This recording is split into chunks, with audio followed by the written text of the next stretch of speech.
Shalom, selamat pagi Ibu Bapak Saudaraku. Hari ini Selasa, tanggal 21 April, kembali saya dan Ibu Gembala mengajak Ibu Bapak Saudaraku memuji Tuhan dengan penuh sukacita.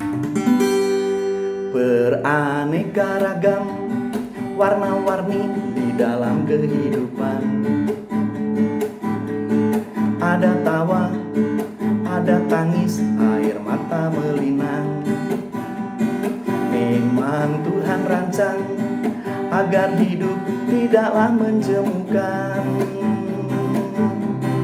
Penuhlah kenangan, mari jalani saja hari-hari berat dan sukar ini.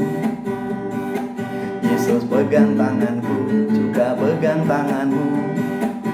Bawa semua impian dalam doa penuh kepercayaan pada Tuhan yang pegang masa depan gemilang. Lagi sekali, beraneka ragam, warna-warni di dalam kehidupan.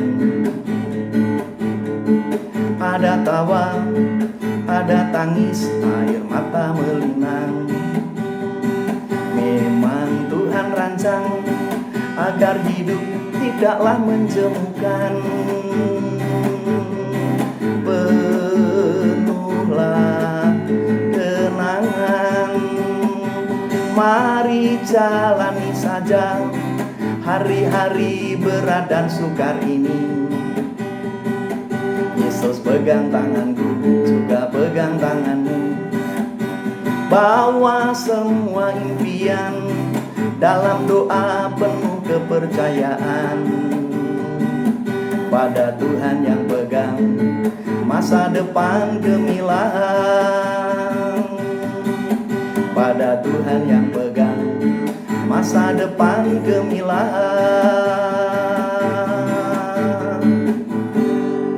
Mari berdoa. Bapa, kami rindu belajar firman-Mu, untuk itu berfirmanlah, kami siap untuk mendengar. Di dalam nama Tuhan Yesus, belajar kami kepada Engkau dan kepada firman-Mu. Haleluya, amin. Ibu Bapak Saudaraku, saya ajak Ibu Bapak Saudaraku membuka firman Tuhan bersama-sama dari Injil Yohanes pasal yang ke-21 ayat 1 sampai yang ke-14. Demikian bunyi firman Tuhan.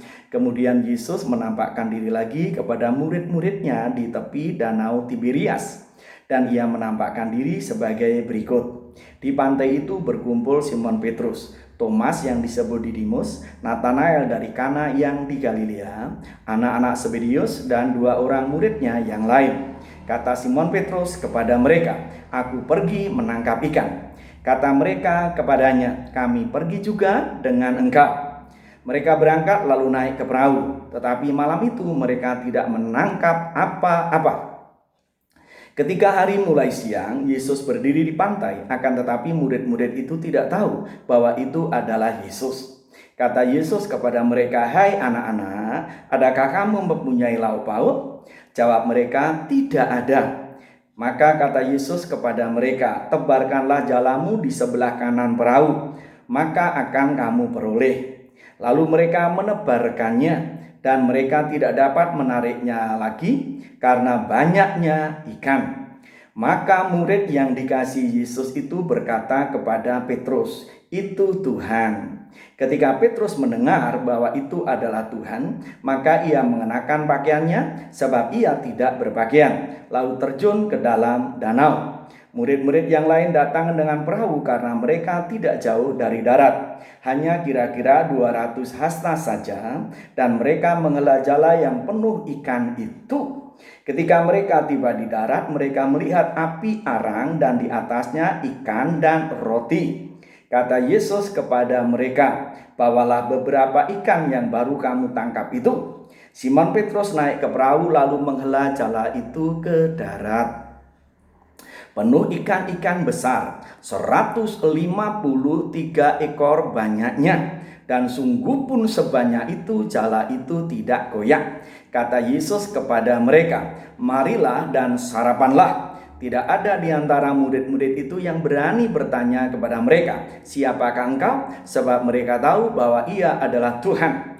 Yesus maju ke depan, mengambil roti dan memberikannya kepada mereka. Demikian juga ikan itu. Itulah ketiga kalinya Yesus menampakkan diri kepada murid-muridnya sesudah ia bangkit dari antara orang mati.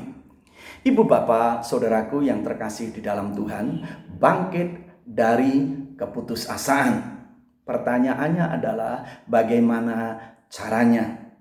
Yang pertama adalah sadari bahwa perkataan di dalam keputusasaan tidak pernah menghasilkan sesuatu yang baik. Ibu bapak saudaraku yang kasih dalam Tuhan, kejadian ini adalah ketika sudah 2 kali Tuhan Yesus menampakkan diri kepada murid-murid. Tetapi dalam kondisi ini murid-murid, khususnya Petrus, sedang retak imannya, harapannya terkulai, mimpinya patah.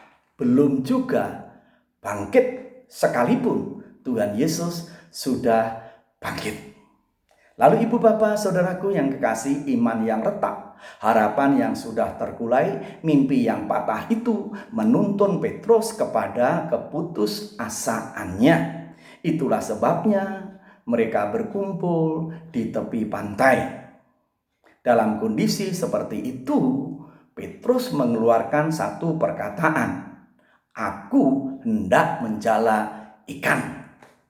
Alkitab menuliskan, murid-murid yang lain berkata, "Aku juga mau ikut menjala ikan." Perhatikanlah ibu bapak saudaraku yang kasih, berangkat dari satu perkataan negatif yang keluar dari mulut pribadi yang berputus asa, akhirnya melahirkan pengaruh negatif yang mempengaruhi murid-murid yang lain, sehingga mereka pun kembali kepada kehidupan lama mereka, yakni menjala ikan seperti yang Petrus lakukan sebelum dipanggil oleh Tuhan Yesus menjadi muridnya. Ibu bapak saudaraku, tolong berhati-hati. Ketika ibu bapak saudaraku berkata-kata pada hari-hari ini, jangan pernah berkata, "Aduh, virus ini belum selesai juga. Padahal uang papa, uang mama sudah habis." Daripada begitu, ibu bapak saudaraku, mengapa tidak katakan, 5 roti 2 ikan di tangan Tuhan, ribuan orang kenyang, sisanya masih 12 keranjang. Jangan pernah berkata, "Aduh, sudah tidak ada bahan makanan lagi. Lalu apa yang akan kita makan?" Daripada kita berkata begitu, yang nanti akan berpengaruh kepada seluruh isi rumah kita. Mengapa kita tidak katakan, di tepi sungai Kerit, di mana Elia mengisolasi diri, Tuhan mengirimkan roti dan ikan, roti dan daging setiap pagi dan petang. Allah yang sama akan mengirimkan berkat kepada keluarga kita, sehingga keluarga kita akan makan cukup. Ibu bapak saudaraku, ingat, perkataan yang keluar dari mulut orang yang putus asa akan menimbulkan pengaruh yang sangat luar biasa kepada orang yang mendengarnya. Dan pengaruh itu adalah pengaruh negatif. Yang kedua, supaya kita bangkit dari keputusasaan adalah tindakan dari orang yang berputus asa hanya akan menghasilkan kekosongan.